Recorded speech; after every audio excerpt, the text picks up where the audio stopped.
Honey, if you're by my side, I'll face it all. Wear a samurai heart on my sleeve, tear down all their hateful walls. 'Cause nothing fuels a fire.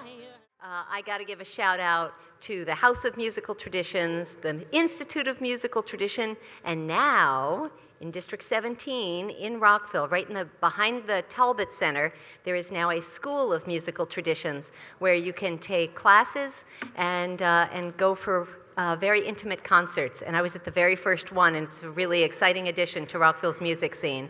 So thank you, David Eisner, and to Jonathan, and to David, your whole sound, light, and video. Thank you, Ralph. Okay, can we get house lights down? Slowly. House lights. Thank you. All right.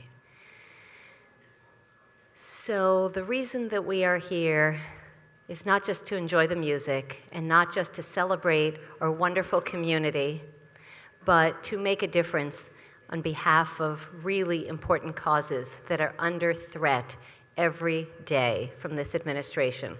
We already heard from Gustavo Torres of CASA of Maryland. I'd like to bring the other 4 leaders up. So Lisa, Michael J., Mike, and Suzanne. Okay, if you guys can come on up. So I fancy myself to be the senator for the nonprofit sector. I passed 2 nonprofit bills this past year, and I've got another one coming up this session.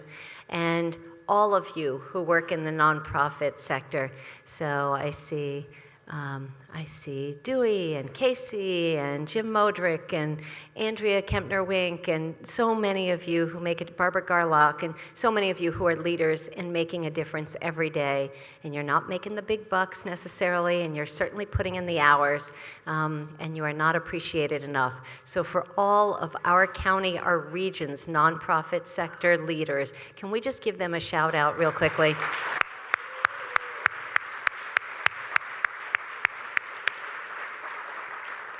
Thank you. So, we've given them under threat of like severe amputation or decapitation, but not really, brief speeches by each of the rest of the 4. So I think I'll lead off. Mike Tidwell, the Chesapeake Climate Action Network. Please welcome Mike Tidwell from CCAN. Thank you, Cheryl.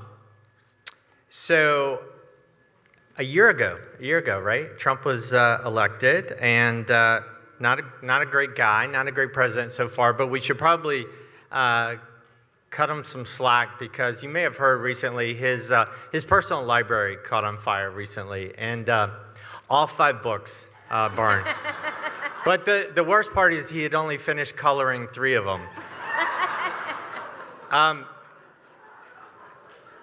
Donald Trump, only an uninformed president like Donald Trump could want to bring back coal, am I right? Could want to drill off the coast of Virginia and Maryland, could want to frack everywhere. I mean, you might as well announce that you're going to build massive new typewriter factories, all of it, buggy whip assembly lines. We have to stop them, and that's what Chesapeake Climate Action Network does in Maryland, Virginia, and DC. We fight against fossil fuel projects. We have to keep fossil fuels in the ground. One of the things we're doing in Maryland, I really want to put this in your ear, Larry Hogan wants to allow TransCanada, the company that wants to build the Keystone XL pipeline, to build a pipeline for frack gas from Pennsylvania to West Virginia under the Potomac River. And he's very soon ready to announce full approval of that, letting Trump administration do all the regulatory part of that. So we're working to stop that. But it's not enough to just stop fossil fuel projects. How many of you are gardeners here? Hang in there. Spring is coming, I swear. And every spring I plant my snow peas, I put them in the ground, you know, we watch, we till the ground, we watch, and one day goes by, 2 days, 3, and you think seeds aren't going to come up, and then finally, you know, it comes up a little bit, gets an inch tall, and you're so happy, and then what does the plant do? It throws out solar panels. And that's what we have to do. We have to power our economy, power our lives with solar. We have to mimic nature and get our energy from the sun, from the wind, from our farms, and that's what CCAN is committed to. So with Cheryl Kagan's help, we banned fracking last year. Congratulations, thank you.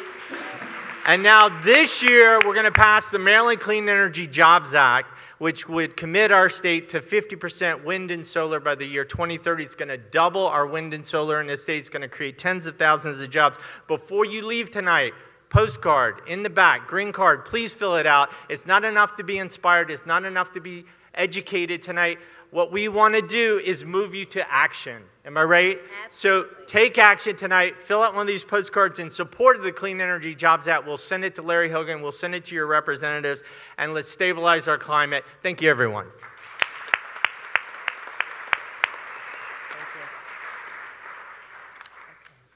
Thank you. Next up, an issue that we hear nothing about in the news because it's just kind of non-controversial, right? Because healthcare, we all want to be healthy, and certainly that should be a bipartisan issue.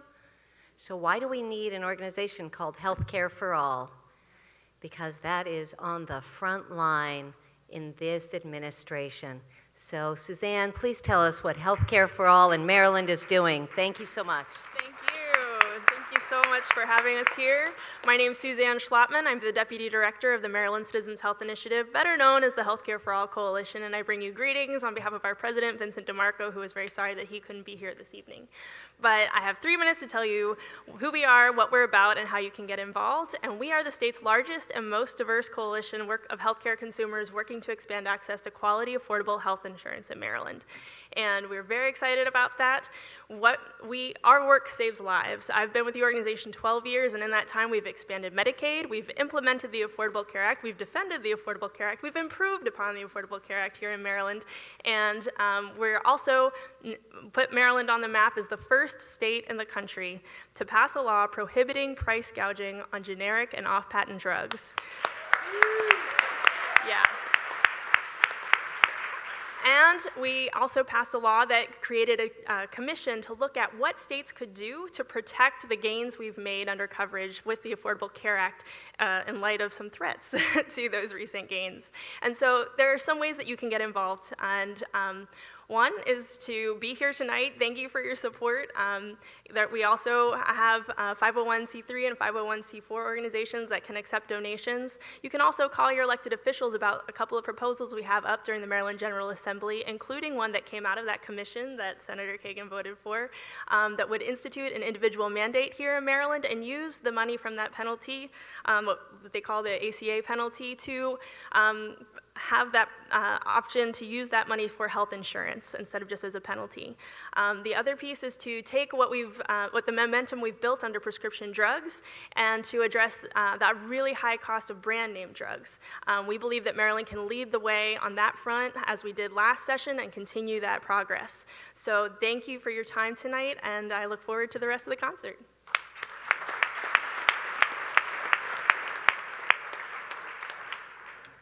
The next speaker has to be among the best dressed among you because he's in a bow tie, and that is part of his trademark. Michael J. Wilson, the CEO of Maryland Hunger Solutions, comes up every year with a creative legislative proposal, and every year he comes down to Annapolis, and every year he gets it passed the first year. That is not the way things normally work. You have to come back over and over and over again, but he just gets it done, and part of it is that hunger is so fundamental, and we want to support making hunger in our history, making it extinct, something, I don't know, getting rid of hunger, because hungry kids can't learn. And so we want our kids to be well-fed, well-nourished, and to learn and grow and help Marylanders thrive and succeed. Maryland Hunger Solutions CEO, my good friend, Michael J. Wilson.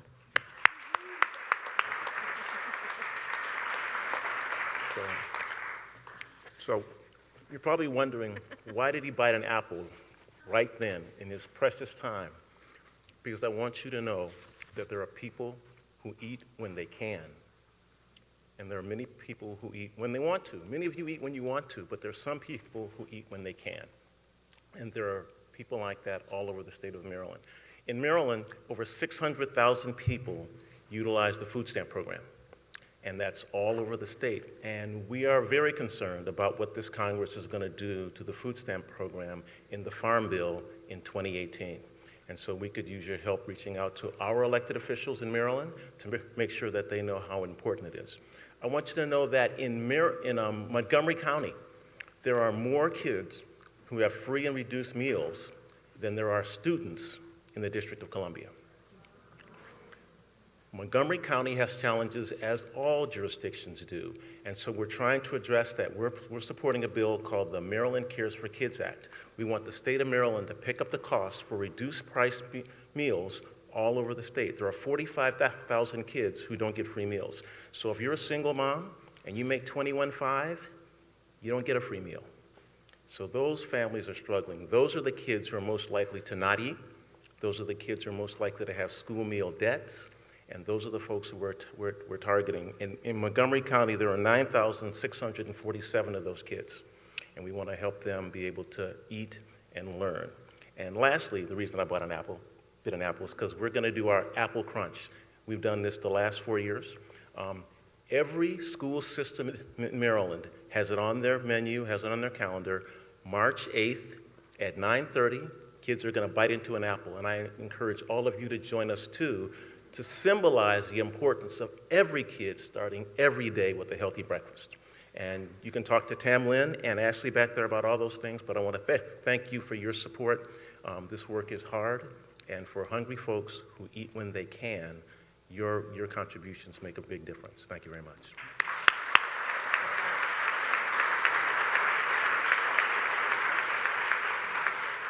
So one thing Michael J. didn't say is on March 8th, at 9:30, when you take a bite of your apple, take a picture of it and tweet it or Instagram it, #HearTheCrunch.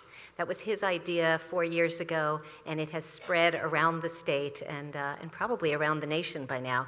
It's a great idea to educate and involve a lot of people. So bringing up the rear end has to be the most courageous, most patient person in Annapolis.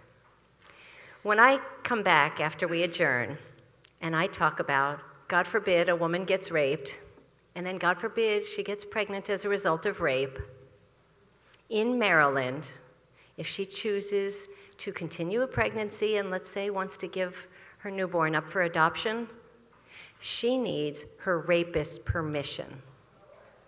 What? Right, that's true. I can't see most of you, but generally I watch jaws drop because that can't be true in progressive Maryland. This is the 10th year, and with Lisa Jordan leading MCASA, the Maryland Coalition Against Sexual Assault, we are going to get that change this year, and Lisa Jordan's going to tell us how. Please welcome and thank for her leadership, Lisa Jordan.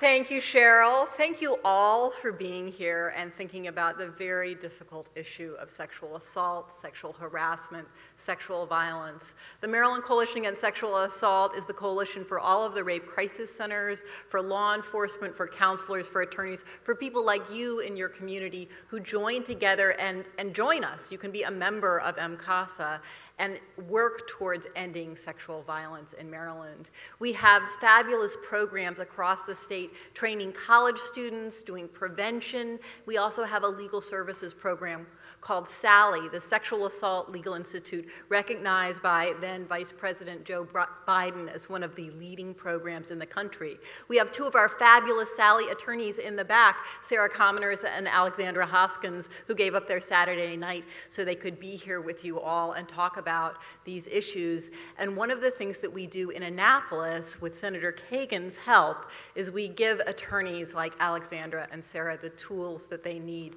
to help survivors. And Senator Kagan is completely right that we are still trying to pass the law, the Rape Survivor Family Protection Act. And that would only create a process so rape survivors could go to court and have to prove that they had been raped and that the child had been conceived as a result of the rape. That's all we want is a shot in court. Because right now, when someone comes into our office and they say, I'm not sure what to do, I'm pregnant, we have to tell them the law is not there for you. And listening to many of the people in the audience, I know some of you are lawyers, and I'm a lawyer, and let me tell you, it is devastating to have to say that we have failed these women so absolutely and completely. Now, this year, it's House Bill 1. Yes. That means something. It means something. It is not just that I was like quick with my paperwork, it means Senate Bill 2. It means that the Speaker is on board, he always has been. It is Senate Bill 2, meaning that the Senate President has also decided to support the bill. And I am sad to say that Thursday night I learned that one more time some of our male legislators in the Senate are once again saying, oh, I don't know, maybe we should change this word or that word, the other word. And they say, you know, honey, it's because of due process. Now, I'm a lawyer. Many of you are lawyers. We know how to make a bill that protects due process. The bill's always protected due process. What we're not protecting is we are not protecting rape survivors. And you know what? I don't believe it for 1 second that that is why they want to change this word or that clause or that phrase. You shouldn't either. You need to call them and say, pass the bill as it was introduced, pass Senate Bill 2 the way it is, pass House Bill 1 the way it is, and give rape survivors who are pregnant as a result of rape access to the courts. So thank you again for listening to this issue. Thank you for everyone here who said #MeToo. Thank you for everyone here who said #Time's Up, because it is time. Thank you.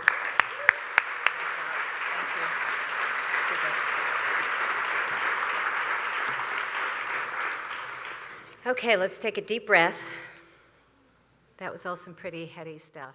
Old change is coming, mark my words.